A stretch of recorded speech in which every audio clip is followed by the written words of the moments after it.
अस्सलामुअलैकुम वरहमतुल्लाहि वबरकातुहू। उम्मीद है कि आप सब खैरियत के साथ होंगे और मैं हाज़िर हूँ अपना ये नेक्स्ट व्लॉग लेकर, जो कि मैं अपने हज के एक्सपीरियंस के बेसिस पे बना रही हूँ, ताकि जो लोग इंशाल्लाह फ्यूचर में हज पे जाने का इरादा रखते हैं उनको इससे सहूलत हो सके। और इस पार्ट में मैं कोशिश करूँगी कि जो हमारा मेन जो हज होता है, 5 दिन का जो हज होता है, उसमें कौन सी दिन हमें कहाँ रहना होता है, कहाँ क़याम करना होता है, क्या अरकान होते हैं, मैं वो आपके साथ शेयर कर सकूँ। हज 3 तरीक़े का होता है। एक हज तमत्तु, फिर हज क़िरन और हज इफ़राद।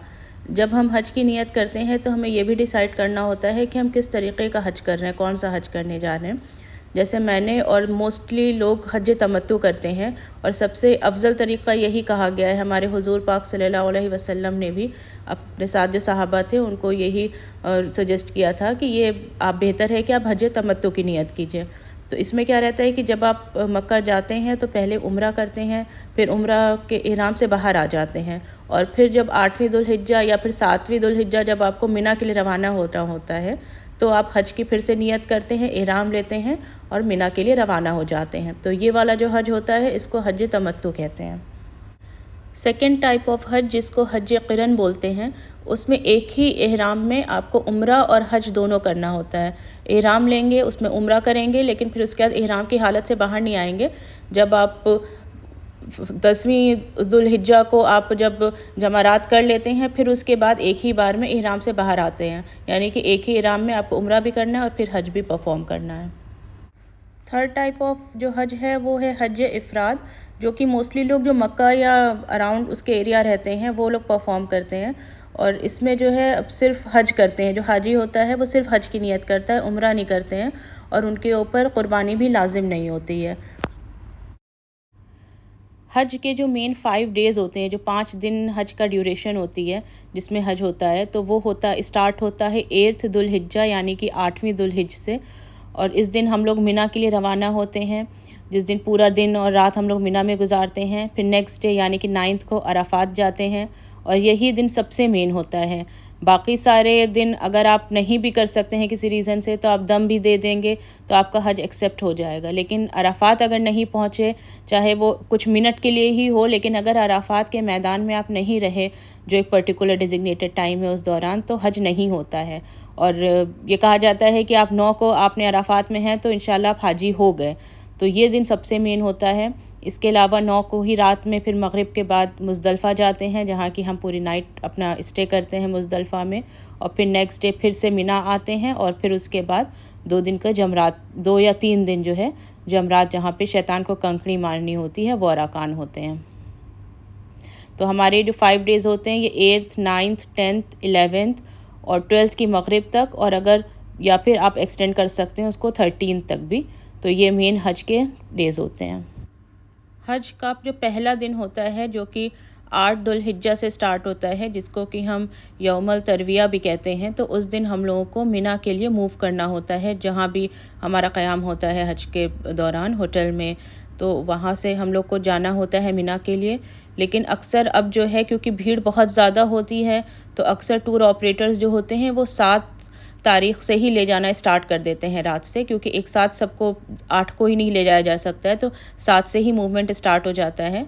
वो आपके जो भी लीडर होंगे वो आपको पहले इन्फॉर्म कर देंगे कि 7 को जाना है कि 8 को जाना है, तो उसी के अकॉर्डिंग आपको तैयारी करके रखनी है। और आइडियली ये होता है कि 8 दुल्हिज्जा से ज़ोहर से पहले तो हमें हर हाल में मिना पहुंच जाना है, और वहाँ पे ज़ोहर, फिर असर, मगरिब, इशा और फिर 9 की फ़जर अदा करके फिर जो है हम लोग को अराफात के लिए मूव करना होता है। 8 दुल्हिज्जा या फिर 7 दुल्हिज्जा की ही रात में जब भी हम मिना के लिए निकलेंगे, तो हज के लिए नियत हम अपने होटल रूम से ही करके जाएंगे। वहीं पे हमें तैयार होकर वहीं से नियत करके निकलना है।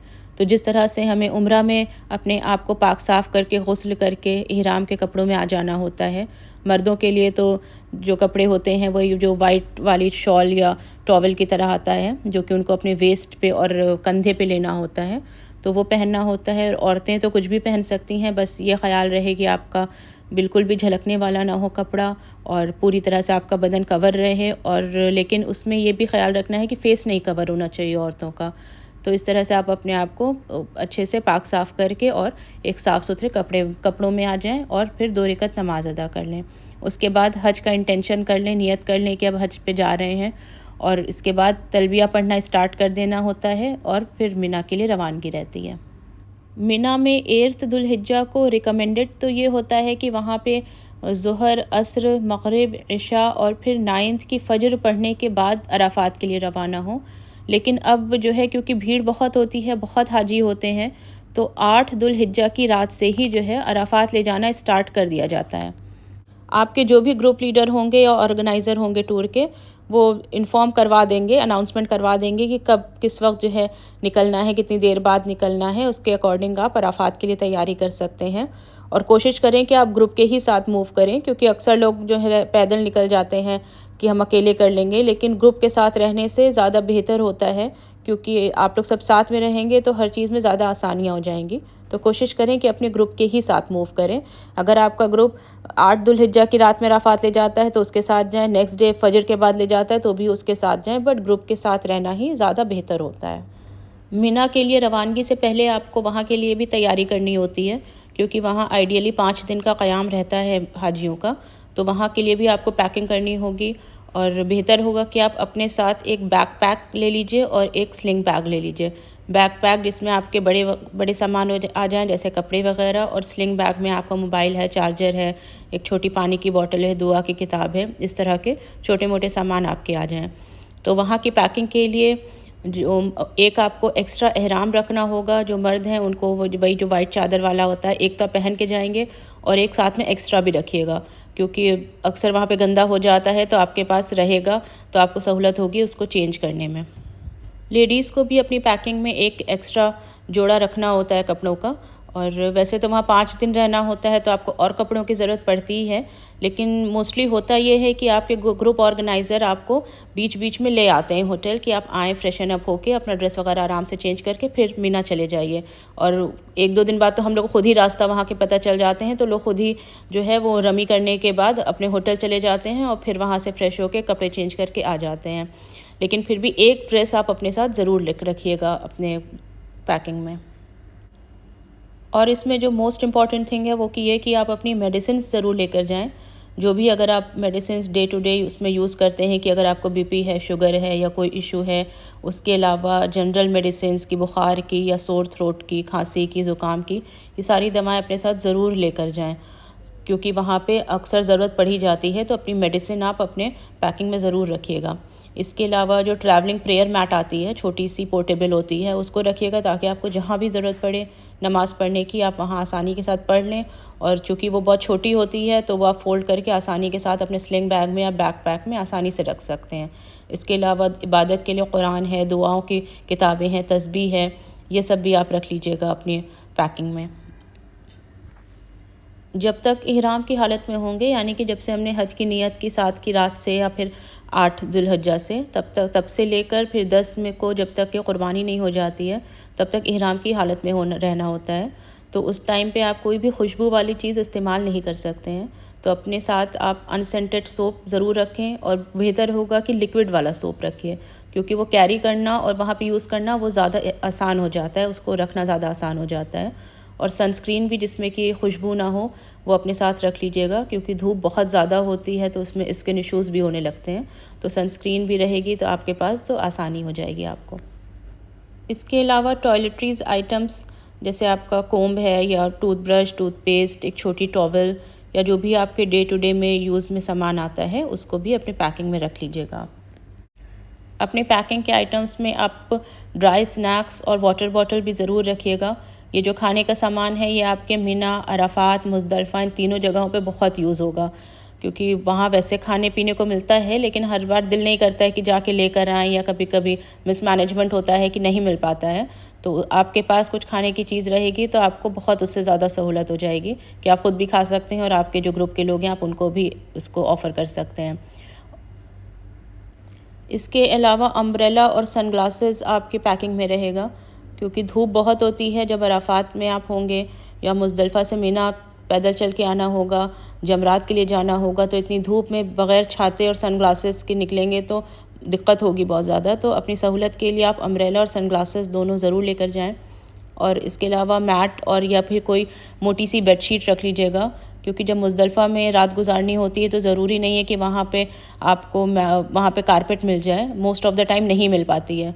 तो इसलिए अपने पास जब कोई बेडशीट होती है और चटाई होती है तो फिर हमारे लिए सहूलत हो जाती है वहाँ पे ज़मीन पे रात गुजारना। मीना की पैकिंग में आपके जो भी इलेक्ट्रॉनिक आइटम्स हैं इनको भी ज़रूर से रख लीजिएगा। आपका फ़ोन का चार्जर, पावर बैंक, ईयरफ़ोन, ये सब ज़रूर होने चाहिए। और कोशिश करें कि जब आप होटल से रवाना हों तो आपका फ़ोन फुल्ली चार्ज्ड हो, आप जो पावर बैंक लेके गए हैं वो फुल्ली चार्ज्ड हो, क्योंकि ज़रूरी नहीं है कि वहाँ पे आपको चार्जिंग की फ़ैसिलिटी मिल जाए। और आपका फ़ोन चार्ज रहना और ऑन रहना बहुत ज़रूरी है, ताकि इन एनी केस आप अपने ग्रुप से या फैमिली मेम्बर से बिछड़ जाएं तो आप उनसे फ़ोन के थ्रू कांटेक्ट कर सकें, वरना फ़ोन के बिना बहुत ज़्यादा मुश्किल हो जाएगा। तो आप ये इलेक्ट्रॉनिक आइटम्स अपने ध्यान से रख लीजिएगा। और एक एक्स्ट्रा पेयर ऑफ़ शूज़ या स्लीपर्स भी रख लीजिएगा, क्योंकि वहाँ चलना बहुत पड़ता है तो अक्सर चप्पल टूट जाती है चलने में। तो आपके पास एक एक्स्ट्रा पेयर रहेगा तो आपके लिए वो सहूलत हो जाएगी। यहाँ पर कुछ इम्पॉर्टेंट पॉइंट्स हैं जो मैं आपके साथ शेयर कर रही हूँ, जो कि अगर हाजियों को पता हो मीना जाने से पहले तो वहाँ के लिए तैयारी करने के लिए और अपने आप को मेंटली प्रिपेयर करने के लिए कि वहाँ पे किस तरह से चीज़ें एक्सपेक्ट करें, तो उसके लिए थोड़ी आसानी हो जाएगी। जब हाजी मीना के लिए रवाना होने वाले होते हैं तो उनको होटल में ही या फिर बस पे एक रिस्ट बैंड प्रोवाइड करवा दिया जाता है, और वो पूरे टाइम कलाई पे पहने रहना होता है हज के दौरान। वो आपकी आइडेंटिटी होती है कि आप की पूरी उसमें डिटेल्स रहेंगी, आप कौन से मोहल्ले के अंडर हैं, कौन सा आपका टेंट है, तो वो सब उसमें स्कैन करके आ जाता है। तो वो आपको पूरे टाइम अपने साथ पहने रहना होता है। और आपका जो आई कार्ड जो आपके टूर ऑर्गेनाइज़र प्रोवाइड करेंगे वो भी आपको पूरे टाइम अपने साथ रखना है। यही चीज़ आपकी आइडेंटिटी होती है। कहीं भी आप खोएं या कोई पुलिस आपसे पूछताछ करे तो आपके पास उससे वो जान जाए कि आप हज करने आए हैं और इस जगह पे आपका क़याम है, इस मोहल्ले के अंडर हैं आप। तो वो आपको पूरे टाइम अपने साथ रखना है, और वो रिस्ट बैंड आप पूरे टाइम पहने रहेंगे जब तक कि आपका हज कंप्लीट ना हो जाए। इस तरह का ये रिस्ट बैंड रहता है जो कि पूरे टाइम अपनी कलाई पे पहने रहना होता है हज के दौरान। और इसका लॉक सिस्टम ऐसा होता है कि आपने एक बार पहन लिया तो जब आप इसको उतारेंगे, मतलब खोलेंगे, तो फिर दोबारा नहीं पहन सकते हैं। तो ये आप एक बार पहनेंगे और फिर आपका हज कंप्लीट होने के बाद ही आपको उतारना है। और इसमें हाजी की पूरी डिटेल्स रहती हैं, तो ये आप अपने साथ पूरे टाइम पहने रहिएगा इसको। और साथ में एक ये कार्ड भी मिलता है जिसमें कि टेंट का नंबर मेंशन होता है। जैसे हमारा H22 था टेंट नंबर, तो वो मेंशन है। तो ये कार्ड भी आपको मिलेगा और वो रिस्ट बैंड भी आपको मिलेगा जो आपको अपने साथ रखना है हज के दौरान। मीना का जो टेंट होता है उसमें स्पेस बहुत लिमिटेड होता है। एक ही टेंट वो इतने हाजियों को अलॉट कर देते हैं कि उसमें आपको एक पतला सा सोफ़ा कम बेड या फिर एक पतली सी मैट्रेस मिलेगी, और वो भी बस एकदम सटी सटी लगी होती है, उसके अलावा बिल्कुल भी जगह नहीं होती है।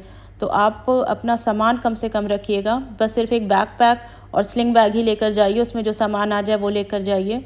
और बिल्कुल भी कोई बड़ा बैग या स्ट्रॉलर एक्स्ट्रा मत रखिएगा, क्योंकि वो सोफ़ा कम बेड या जो भी मैट्रेस आपको अगर मिली है उसको लगाने के अलावा बिल्कुल भी 1 इंच भी जगह नहीं रहती है वहाँ पे। तो अगर आप एक्स्ट्रा सामान लेकर जाएंगे तो वो आपके लिए भी दिक्कत होगी और आपके साथ वालों को भी दिक्कत होगी। मीना में जो टेंट्स होते हैं वो लेडीज़ और जेंट्स के अलग अलग होते हैं, फैमिली वाइज टेंट्स नहीं अलॉट होते हैं। वहाँ पे औरतों का सेपरेट टेंट होगा, मर्दों का सेपरेट टेंट होगा, आसपास ही होते हैं। और जो उनका वॉशरूम और वज़ू खाना भी बस आगे पीछे ही होता है। लेकिन आपको जो स्टे करने के जो टेंट मिलेंगे वो लेडीज़ का डिफरेंट रहेगा और जेंट्स का अलग रहेगा। टेंट में अगर आपको सोफ़ा कम बेड मिल रहा है तो ये इस तरीके का होता है कि आप इसको फ़ोल्ड करके बैठने के लिए सोफ़ा या चेयर की तरह भी कर सकते हैं, और उसको बिछा लेंगे तो वो आपका मैट्रेस बन जाएगा। साथ में एक पिलो और ब्लैंकेट भी प्रोवाइड किया जाता है। और ये जो सोफ़ा कम बेड रहता है ये आपको या तो बी कैटेगरी के टेंट्स या उसके हायर जो टेंट होते हैं उसमें प्रोवाइड किया जाता है मेनली। या फिर आपको इस तरह से मैट्रेस प्रोवाइड की जाएगी जो कि जिसे गद्दा भी बोलते हैं, और साथ में तकिया और ब्लैंकेट भी रहता है। इस तरह का मेनली जो C या D कैटेगरी के टेंट होते हैं उनमें ये वाले mattress most of the time provide किए जाते हैं। मीना या फिर जिसे सिटी ऑफ टेंट्स भी बोलते हैं, जहां हमारा हज के दिनों में क़याम रहता है, ये बहुत ही ह्यूज एरिया में पूरा बनाया हुआ है। और इसमें जो इनके जो कैटेगरीज़ हैं जैसे A या फिर जो VIP कैटेगरीज़, उसके नीचे B कैटेगरी, फिर C, फिर D, तो ये मेनली तो जो फैसिलिटीज़ वाइज रहती हैं, डिवाइड रहती हैं कि ज़ाहिर है जो वीआईपी और ए कैटेगरी रहती हैं उसमें ज़्यादा अच्छी फैसिलिटीज़ रहती हैं और इसी तरह फैसिलिटीज़ कम होती जाती हैं। और दूसरे ये कि आप जितने हायर वाले टेंट में रहेंगे उतना ही आपका जमरात के करीब रहेगा। जमरात जहाँ हमें 3 दिन जाके कंकड़ी मारनी होती है तो उसमें पैदल ही मूव करना होता है, वहाँ पर बस नहीं जाती है। तो जितना आप बी सी डी कैटेगरी में आगे बढ़ते जाएंगे उतना ही आपका थोड़ा दूर होता चला जाता है वो जमरात से। ये जो आपको टेंट के दूसरी तरफ ग्रे कलर का स्ट्रक्चर नज़र आ रहा है, यही जमरात है। यहीं पे जाना होता है 3 दिन हमें, 10, 11, 12 और अगर आप एक दिन और एक्सटेंड करते हैं तो 13 की भी रमी करने जाना होता है। मीन 3 शैतान का एक की तरह, मतलब उसको सिम्बलाइज़ करके एक स्ट्रक्चर बनाया जहाँ पे हमें कंकड़ी मारना होता है। तो अगर जो लोग ए कैटेगरी या फिर वीआईपी कैटेगरी की टेंट्स में हैं तो उनके लिए बहुत ज़्यादा करीब होता है। फिर इसी तरह बी कैटेगरी के लोगों का थोड़ा दूर होता है, फिर सी, फिर डी। और बहुत काफ़ी ह्यूज एरिया में ये टेंट्स बनाए हुए हैं, तो इसी तरह से इन्होंने डिस्टेंस वाइज और फैसिलिटीज़ वाइज इसको डिवाइड किया हुआ है कैटेगरीज़ में। हम लोगों का ये इस तरीके का टेंट था जो कि बी कैटेगरी के अंडर था और मकतब 2 में मिला था हम लोगों को। तो ये जमरात के करीब था थोड़ा, और फैसिलिटीज़ में बस ये था कि थोड़ा सजा हुआ था, डेकोरेटिव था। और इसके जो ख़ेमे थे तो जैसे सी और डी कैटेगरी में वो थोड़ा वाइट पर्दे के तरीके का रहता है जिसको वो डिवाइड करते हैं ख़ेमों में। इसमें जो था वो थोड़ा सॉलिड मटेरियल कुछ था और दरवाजे लगे हुए थे। और खाना इसमें हम लोगों को पैकेट्स में नहीं प्रोवाइड हुआ था बल्कि बुफ़े सिस्टम था। तो बस ये डिफरेंस था बी कैटेगरी और सी डी कैटेगरी की फ़ैसिलिटीज़ में। लेकिन जब हम लोग ये हायर कैटेगरी वाला टेंट सेलेक्ट करते हैं तो इसके हम लोग को एक्स्ट्रा पैसे देने होते हैं। तो हम लोग का जो ओवरऑल पैकेज था उसमें हम लोगों को 1 लाख रुपीज़ एक्स्ट्रा देने पड़े थे बी कैटेगरी के टेंट के लिए। मीना में जो वॉशरूम होते हैं और जो वहाँ पे वज़ू एरिया होता है वो क्लीन नहीं होता है और बहुत क्राउडेड भी होता है और हाइजीन के भी इश्यूज़ रहते हैं। तो वो जो 5 डेज़ आपको वहाँ स्टे करना होता है वो टफ़ होता ही है। मीना के टेंट में भी, अराफात में भी, मुज़दलिफ़ा में भी, इन तीनों ही जगहों पे आपको वॉशरूम क्लीन नहीं मिलेगा। तो उसके लिए अपने आप को आप पहले से मेंटली प्रिपेयर कर लीजिएगा, क्योंकि वो जैसा है आपको 5 दिन वहाँ रहना है, गुजारना है। और कोशिश ये भी करें कि ऐसा भी ना हो कि बिल्कुल खाना पीना छोड़ दें कि वॉशरूम ना जाना पड़े। तो उससे, क्योंकि अक्सर लोगों को इन्फेक्शंस भी हो जाते हैं वहाँ, जैसा कि सुना है। तो अपने आप को मेंटली प्रिपेयर करके जाइएगा कि वो 5 डेज़ इस मामले में थोड़े हाइजीन के इश्यूज़ वहाँ रहते हैं, तो उसी में हम लोगों को सब्र के साथ एडजस्ट करना होता है वहाँ पर। मीना के टेंट्स में और अराफात में दोनों ही जगहों पे जो चार्जिंग पॉइंट्स बहुत कम होते हैं। मुज़दलिफ़ा में तो खैर आप खुले आसमान के नीचे होते हैं तो वहाँ पे तो कुछ नहीं होता है चार्जिंग के लिए, और आपको टेंट्स में भी कम मिलेंगे पॉइंट्स। तो आप बेहतर है कि आपका जो फ़ोन है वो पूरी तरह से चार्ज करके ले जाएं, और साथ में पावर बैंक भी ज़रूर रखिएगा जो कि फुल चार्ज रहे, ताकि वहाँ पे आप कभी भी आपको अपने फैमिली मेम्बर से या किसी पे भी कांटेक्ट करना पड़े तो आप आसानी के साथ कर सकिए। और आप अपने साथ जो पोर्टेबल फ़ैन रखिएगा वो भी पूरी तरह से चार्ज करके ले जाइएगा। उसकी आपको ज़रूरत यहाँ पे ख़ास करके अराफात और मुज़दलिफ़ा में पड़ सकती है। तो आपके पास जो भी इलेक्ट्रॉनिक इक्विपमेंट्स हों उसको चार्ज करके ले जाइए, और पावर बैंक ज़रूर रखिएगा अपने साथ आप मीना की पैकिंग में। जब मीना में आप अपने डेजिग्नेटेड टेंट में पहुँच जाइएगा तो वहाँ पे अपनी लोकेशन पिन कर लीजिएगा। मतलब आप अपनी लोकेशन जो है अपने किसी फैमिली मेम्बर या फिर अपने ही नंबर पे व्हाट्सएप कर लीजिएगा, क्योंकि वो सारे टेंट्स जो होते हैं मीना और अराफात दोनों में ही एकदम एक जैसे होते हैं। अगर आप बाहर किसी काम से निकले और ख़ास करके जब मुज़दलिफ़ा से वापसी होगी, तो अगर आपके पास लोकेशन सेव नहीं होगी तो बहुत मुश्किल हो जाएगा टेंट ढूंढने में। हम लोगों को भी जो है बहुत टाइम लग गया था अपना टेंट ढूंढने में, क्योंकि हम लोग से भी गलती हुई थी कि हम लोगों ने अपनी लोकेशन सेंड नहीं की थी व्हाट्सएप पे। तो आप लोग जैसे ही अपने टेंट में जाइए, सबसे पहला काम यही करिएगा कि आप अपनी लोकेशन जो है अपने फैमिली मेम्बर या अपने ही व्हाट्सएप नंबर पे लोकेशन को अपना सेंड कर लीजिएगा। मीना के ये स्टे में जो भी आपके हज के 5 दिन रहेंगे, हर अरकान में अलग अलग तरीक़े की आजमाइश आती ही है। किसी के हिस्से में ज़्यादा आती है, किसी के हिस्से में कम आती है, लेकिन उसी में बस हम लोग को सब्र करके कोशिश करना होता है कि कितनी ज़्यादा से ज़्यादा हम इबादत कर सकें। और इतना मुक़द्दस अल्लाह ताला ने हम लोग को जो मौका दिया है उसका फ़ायदा उठा के इबादत करें, दुआएं मांगें। तो ये जो परेशानियां हैं वो बेशक बस 5 दिन की रहती हैं, फिर तो आप फिर से अपनी नॉर्मल लाइफ में वापस आ जाते हैं। तो बस इसमें सब्र और शुक्र के साथ हम लोगों को दुआएं करनी होती हैं, इबादत माँ करनी होती है, और वहाँ पर अपना स्टेप जितना हम बेहतर कर सकें उतना करना होता है अपनी इबादत और दुआओं के ज़रिए। मीना के टेंट का ये रिव्यू मैंने पूरी तरह से अपने एक्सपीरियंस के बेसिस पे शेयर किया है। हो सकता है जो लोग इस बार या इससे पहले हज पे जा चुके हैं, किसी का एक्सपीरियंस हमसे ज़्यादा बेहतर रहा हो, किसी का हमसे ज़्यादा अच्छा नहीं रहा हो, तो वो डिपेंड करता है कि आपको कैसा टेंट मिला है, आपका मौल्लिम कैसा है, किस मकतब में है आप, कौन सी कैटेगरी आपने सेलेक्ट की है। तो इन सब बेसिस पे डिपेंड करता है कि आपका एक्सपीरियंस कैसा होगा वहाँ का। और मैंने जाने से पहले बहुत सारे ऐसे फेमस व्लॉगर्स हैं यूट्यूब पे जो डालते रहते हैं कि कैसे होते हैं टेंट्स, तो हमने भी वो देखा था और मेरे दिमाग में भी एक अलग इमेज थी। लेकिन जब वहाँ गए तो रियलाइज़ हुआ कि वो लोग जो टेंट्स दिखाते हैं वो एक्चुअली बस वीआईपी कैटेगरी के ही टेंट दिखाते हैं। वो ये नहीं डिस्क्राइब करते हैं, ये नहीं बताते हैं कि ये जनरल पब्लिक के लिए नहीं होता है, ये बस उनके लिए ही होता है जो वीआईपी कैटेगरी में आते हैं। तो इसलिए जो है ये ख़ास करके इसीलिए था कि एक ट्रू पिक्चर प्रेजेंट कर सकें कि आपको मीना में जाके किस तरह की फ़ैसिलिटीज़ मिलती हैं और किन किन बातों का ख़ास ख्याल रखना होता है और किस एक्सपेक्टेशन के साथ जाएं और किस तरह से अपने आप को मेंटली प्रिपेयर करके आप वहाँ जाएं। और बेशक वहाँ जाना, वहाँ पहुँचना ही अपने आप में एक बहुत बड़ी बात है कि अल्लाह ने मौका दिया है। तो जैसे भी हालात हैं उसमें बस हम लोग को बहुत सारी दुआएं करनी है, बहुत सारी इबादत करनी है और दुआ करना है कि अल्लाह ताला हम लोग का हज सब्र के साथ, शुक्र के साथ कंप्लीट कराएं और उसको हमारी तमाम दुआओं को कबूल करें वहाँ पर।